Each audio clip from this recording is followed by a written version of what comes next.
want to close the program out. I can't think of a more fitting way to close this out. Next to the mic, put your hands together for Sister Adama Mawaya.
The Creator is the absolute presence and our absolute reality.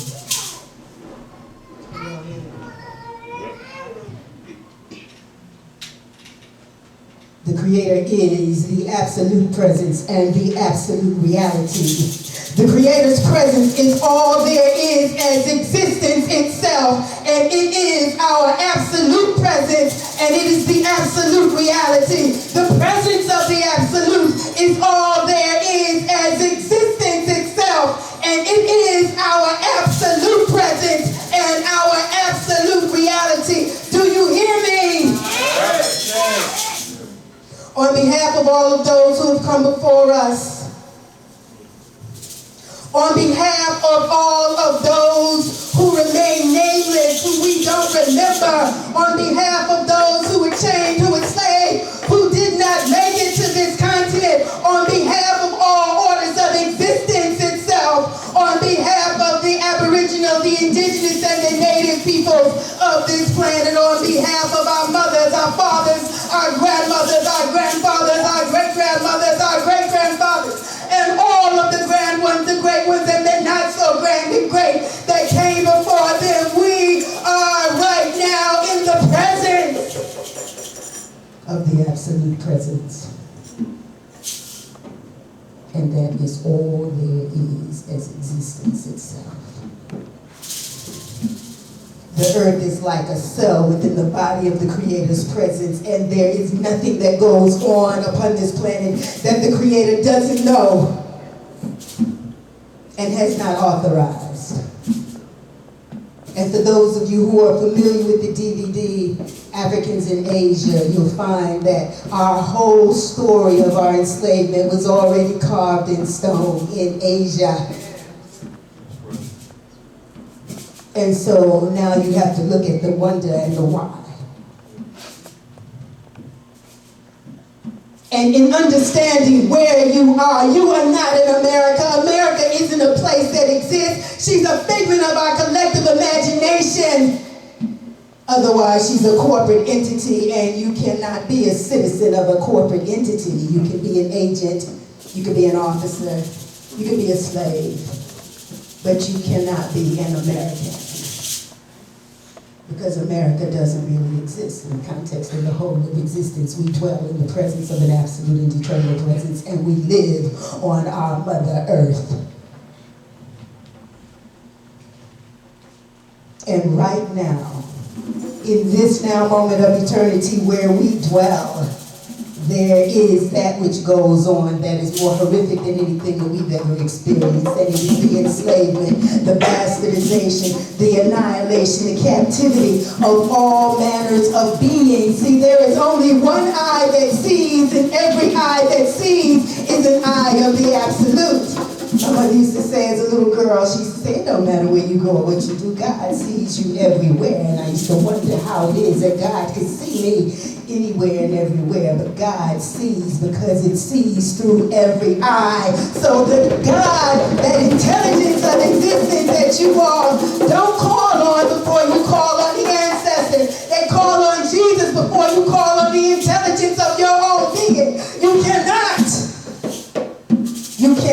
exalt your culture before you exalt the intelligence of your own being, that which animates every atom and every cell of your being.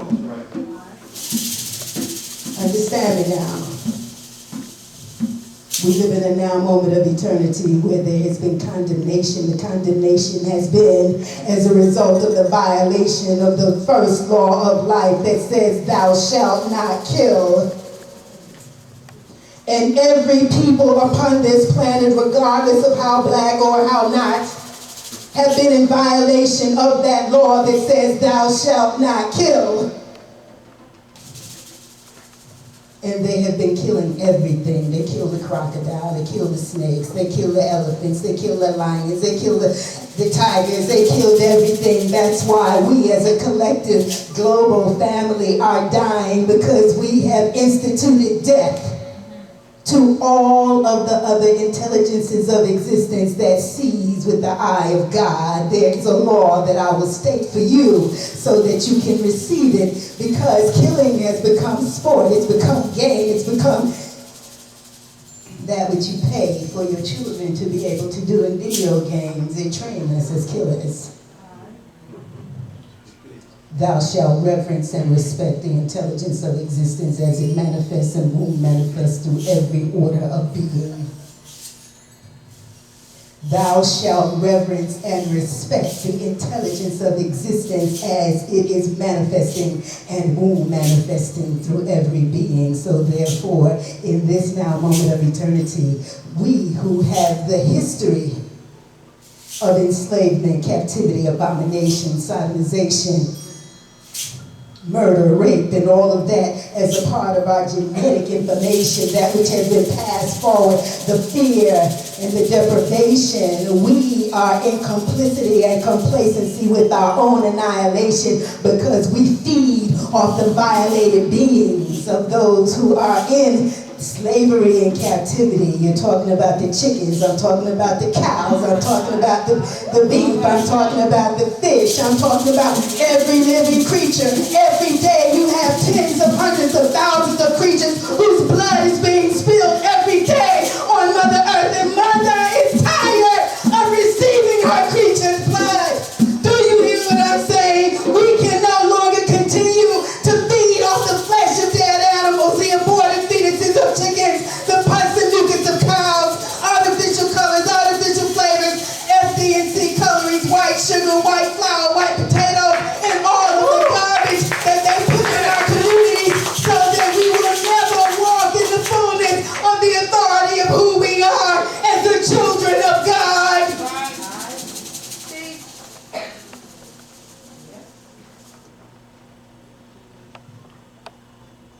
We are in complicity and complacency.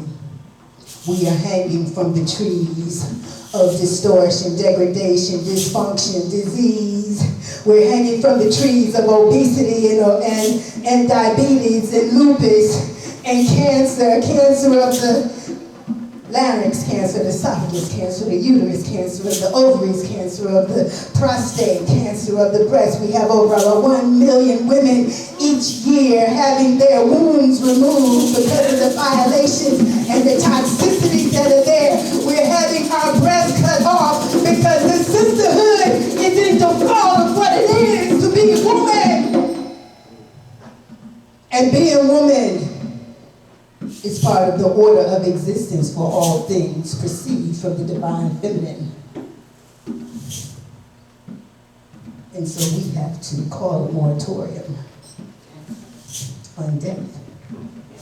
For those of us who are these living, loving, intelligent, potent, and immortal points of an absolute and eternal presence, we cannot feed off of death. We cannot support death. How is it that those who struggle so hard for freedom never realize that you cannot feed off the poison of the slave masters and be a free people? This is not our food, it's not our businesses. And this is what makes them wicked. See, we are, before we are African, we are intelligences of existence. We dwell in the presence of the intelligence of existence, and all beings that dwell, all beings who have eyes, all beings who have pulse, all beings who have breath, are points of an intelligence of existence, that thing that you all call God, that is infinite and eternal. And the first law of nature of an intelligence of existence is to thrive, to perpetuate itself. The ants do it, the birds do it, the bees do it, the roaches run when you turn on the lights. Every intelligence of existence has an inner urge to perpetuate its life. There is no intelligence in existence, no being that exists to kill themselves or kill their kind or kill others. And so therefore, those college-educated Negroes that graduated from Spelman, Morehouse, and Harry and Clark, and Morris Brown, and all of the other universities who now constitute the management of the advertising agencies and the corporate structure of the corporate deities of debt. The tobacco, the alcohol, the sugar, the dairy, the Coca-Cola, the Nabisco, the Kraft, and all of the killers that are in our communities. We got to make this thing pertinent, because see, we can listen to this and y'all still go back tomorrow or tonight and feed off them buffalo wings and chicken parts. Do you understand? Their feces and they're feeding the animals other animals. We were not born to be flesh eaters, and neither were they. But because these people are so wicked, because they are in the process of making sure that everybody is a bastard child. The bastard child is the one that no longer remembers its heritage, no longer remembers its parentage. And that bastardization is taking place at the cellular level. The methodology of oppression is to oppress our cellular functioning. So as long as your cells are oppressed, as long as you're feeding off the flesh of dead animals, the aborted fetuses of chickens, the pus and mucus of cows, artificial colors, artificial flavors, you're smoking nicotine, tobacco, blunts, Black and Milds, you're drinking Coca-Cola and alcohol and beer and all of this. This is the methodology of oppression. The white man don't have nothing to do with what you buy in your house and bring it to your body. So let's begin to accept responsibility for being able to respond right now to what the call of the need is. The call that is being issued from the exalted worlds is for you to rise. The call is for you to rise. It says, clean yourselves up. Because the path of exaltation is predicated and has to happen as a result of your purification, because see, the sacrifice was through blood, and there is not one of us who was not birthed through the sacrifice of our mother's blood, our grandparents' blood, our great-grandparents' blood. See, the blood has to bear your commitment to truth. Your blood has to bear your commitment to life. Your blood has to bear your commitment to the absolute. Your blood has to bear your commitment to our liberation. Your blood has to be charged with the consciousness of who you are as this living, loving, intelligent, potent, and immoral point of an absolute and eternal presence. It is your blood and it is your breath that maintains and sustains you. That's why they talk about the sacrament of the blood of Jesus. When your blood is clean, then you can think. And there's nowhere that you'll get to in this world or off of it where you have not had the thought first. At the University of Florida, they were saying, over 20,000 Black Americans die every year from sugar diabetes, another 15,000 die every year from obesity, another 10,000 die from cancer, there's another 12,000 die from this, another 10,000 die from this. My head began to spin. I was like, God, show me what this is. And they started speaking to him and they said, look at what you feed, look at the food. These are not our businesses. We have to institute personal economic boycotts, not to purchase any dead animals and serve these things to our children as food. We cannot give them white sugar. We cannot give them cow's milk. We cannot give them fish. We cannot give them anything that had an eye, for anything that had an eye was of God. That's why they were told not to kill. And so I stopped eating because I told myself I'm not giving another damn dime. And so for 30 years, I have not had pork or beef or chicken or fish or dairy or milk or cheese or beer or alcohol or cigarettes and all of these things that are so prevalent in our communities, that people who love the struggle have not made commitments to liberation. You cannot be committed to struggling and think that you'll ever be a free people. You must be committed to liberation. And in order to be committed to liberation, you have to be committed to law. There is absolute law that governs all of existence itself. And this is what we must harmonize ourselves with in order to be liberated. What makes the wicked ones wicked is because they feed and they love and they lust after death. That's what makes them wicked. When they don't do that and they clean themselves up and they become 100% vegan, then they're good people. What makes us crazy, what makes us schizophrenic and bipolar, what makes us rapists and molesters and murderers and liars and thieves and crack addicts and whatnot is because we feed from our slave master's poison. We must be cleansed, purified, renewed, rebirthed, and revivified so that each one of us becomes the living testament and can give the living testimonial of the glory of the triumph of absolute light, absolute love, absolute wisdom, absolute truth, absolute peace, absolute poise, and the glory of the resurrection. See, the issue now is that we were given promises, and the promise was we would come away from this place with great substance and great wealth. Y'all keep your eyes on the prize. There's a quickening. It's not time quickening. There is no time. We live in a now moment of eternity because we dwell in the presence of the absolute. The quickening is that when you intensify your desire to be cleansed, purified, renewed, rebirthed, and you make commitments, I commit my every atom and every cell of my being to your love, your life, to glorify the legacy of those that I represent. We have to make commitments. Commitments. Commitments. And that's how you disconnect that Willie Lynch chip. That's how you break the cycle of oppression. That's how you destroy this Maafa. That's how you do it. I walk as a free person. I haven't had a job since 1992. I haven't worked for $1 since 1999. Every other being in existence lives without money. Now they're trying to create a cashless society. But because you're feeding off of all of the garbage, you're going to get desperate. And you're going to let them chip you. You're going to accept the mark of the beast because you did not apply yourself to realizing who your authority is. We cannot be under the authority of the wicked ones. These people have proven themselves to be murderers, liars, and thieves. Why are we having issues about which one of them to vote for? You understand that? Why are we talking about, oh, well, they got to renew the Voting Rights Act? We are not to be under their authority. As long as you're in violation and you eat like they eat, you feed like they feed, then you're under their authority. When you eat as the Creator intended from that which Mother grows, and you drink water, and you get sunshine, and you practice forgiving and compassion and mercy, and you begin to exemplify the character and the virtue of who you are as a child of God, these people have no authority over us. You understand? This is why it's so deep for Africans in America to get this. We are not like every other African on the planet. We are like the house niggas of the world. When we free up, then the whole world frees up. It is our time to rise. It is our time to thrive. It is our time to prosper. But you cannot do it if you are scared and addicted and committed to dying.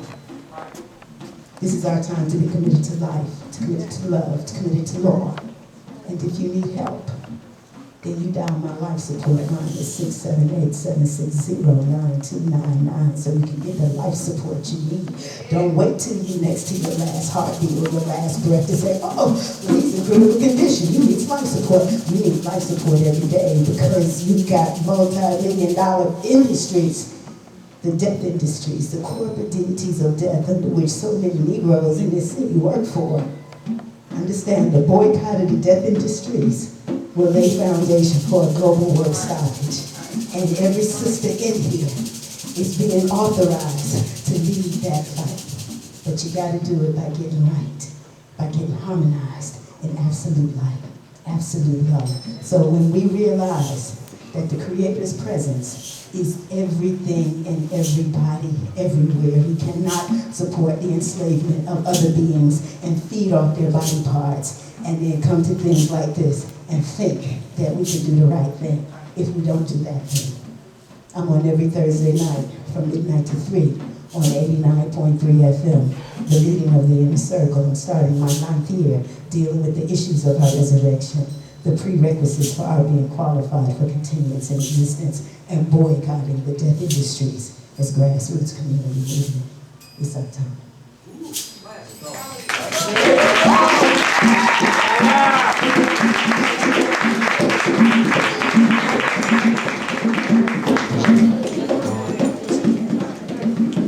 Thank you everyone for coming out. Give yourselves a hand. Give all the performers who came before the night a hand. And be sure to sign the signing list on your way out so we can let you know about future events.